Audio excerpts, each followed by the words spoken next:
Hi, we just finished meeting for pronunciation practice on Tuesday, October 10th, and we started with the difference between Thor and throat.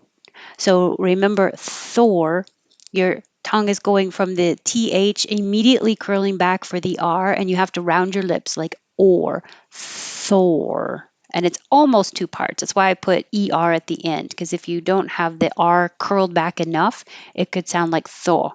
So Thor, Thor. And then number four, you're immediately going from the TH to the R. So remember to pull your tongue down a little bit before you curl it back so that it has room and doesn't make throat, throat. And also make sure it's between your teeth or and not behind your teeth. If it's behind your teeth, whether you make your S with your tongue up or your tongue down, it doesn't matter. If it's too far back in your mouth, it won't make a good TH and it'll sound like throat. So throat, throat, throat. I have a sore throat. Number three, Thor. Maybe we should say Thor has a sore throat. Thor, throat, sore. And let me make this longer. You can see more. All right. Doomed. You won't hear the D. You'll just hear doomed. So if I said we are doomed, that's it. It'll sound like just an M. But if there's a vowel after it, then it will connect and you'll hear the D. He doomed all of us. And in fact, doomed all, excuse me, and then all of us will all connect. He doomed all of us. Decreed. Decreed. Again, hold the final D. That little mark after the D, after the T, that's my way of saying hold the tongue in that position and don't release the airflow like decreed.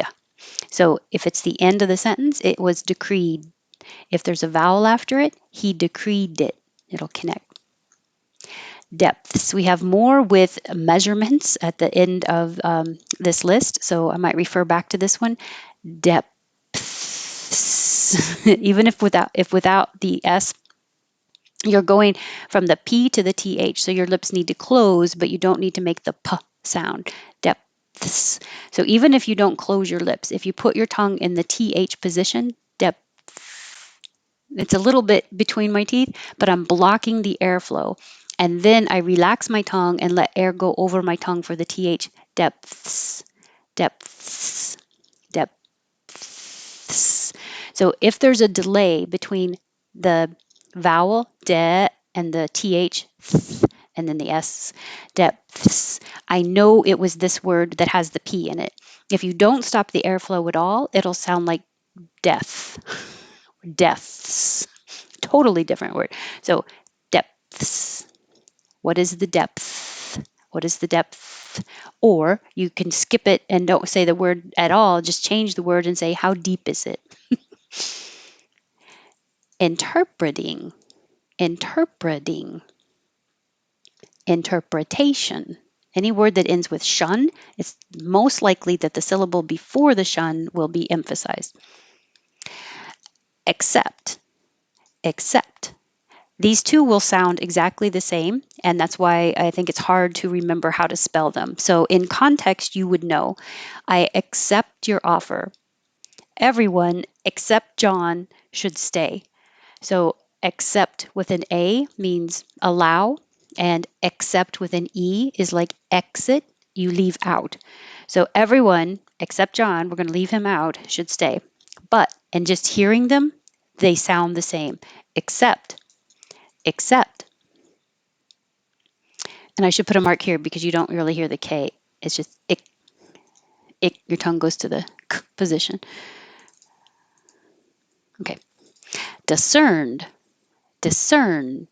And if you just hear it by itself, discern, no D. But if there's a vowel after it, discerned a strange odor. Discerned a strange odor.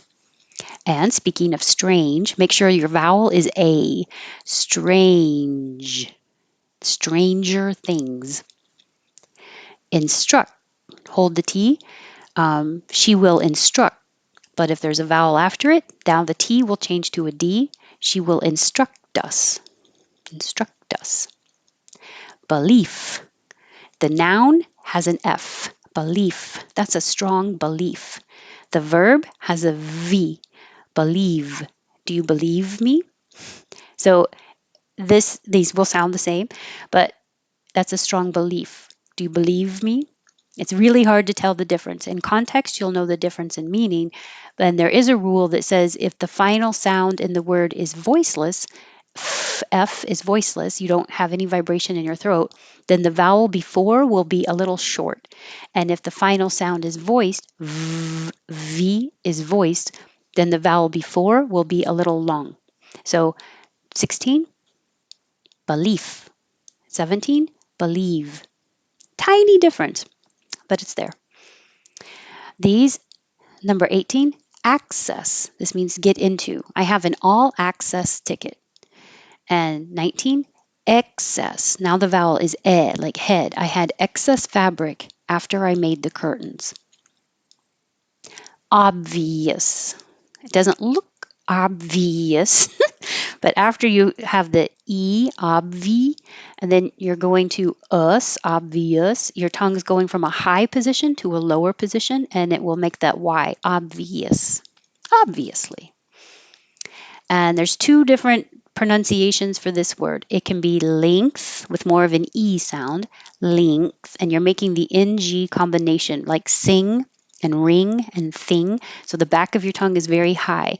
The other way is length, and now the N is in the front, and the vowel is going to change to an E because your tongue can stay lower. Length. I'm just going length. So length, length.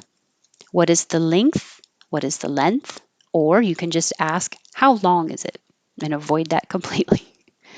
Width. This is the same as depth in that there's going to be a stopping of the airflow and then releasing the airflow for the TH. So I don't have to have a good D width. Just stop the airflow and your tongue can be, instead of in the D position behind your top teeth, it can be in the TH position width. And I'm just stopping the airflow width and then relaxing my tongue so air can go over it and let the air flow for the TH. Width. What is the width? Or how wide is it? Weight, as in heavy, is the same pronunciation as wait a minute. Wait here. What is the weight? Or how much does it weigh? And weigh, heavy, and weigh, which way, sound exactly the same. Oh, I put how heavy is it as another example of weight. So you can ask, when you're asking about how much something weighs, you can also say, how heavy is it? Height. What is the height? Or how tall is it? And you won't hear that T. Scorpio. Scorpio. Same thing happens with obvious. Scorpio. You're going high from the E to the O and let your tongue slide and make a Y. Scorpio. Gemini. Gemini. Click. This kind of spelling can be pronounced exactly the same as click, like click here. It can also be pronounced as clique, but I think that's less common for American speakers of English. So click, and you won't hear the final K. This word, two possibilities, and people, you can choose whichever one you want. People say both ways. Data, like dad, or data, like day. But for American English, that T will always change to a D. Data, data. And then the difference between the noun analysis and the verb analyze and the person analyst. This is a very strange spelling for a word that sounds completely different. Looks like this, sounds like this. Colonel. Colonel Sanders is the only colonel I know. Carnal. So the vowel is different here. 35, cur, like her, colonel, and 36, car, like car, carnal. And 5 syllables, inevitable, inevitable, inevitable. And if you leave out the V, it will sound like inedible, inedible. Well, you leave out the V and a syllable. All right, I'll do this without talking between. Thor, throat, sore, doom, decreed, depths, interpreting, interpretation, accept, accept, exactly the same. Discern, strange, instruct, belief, believe, access, excess, obvious, length, length, width, weight, way, height, Scorpio, Gemini, click, data, data, analysis, analyze, analyst, kernel, carnal, inevitable, inedible. Right. Good to see everybody. Hope to see you again next Tuesday or maybe tomorrow for intonation practice. Either way, have a good day or evening. Thanks.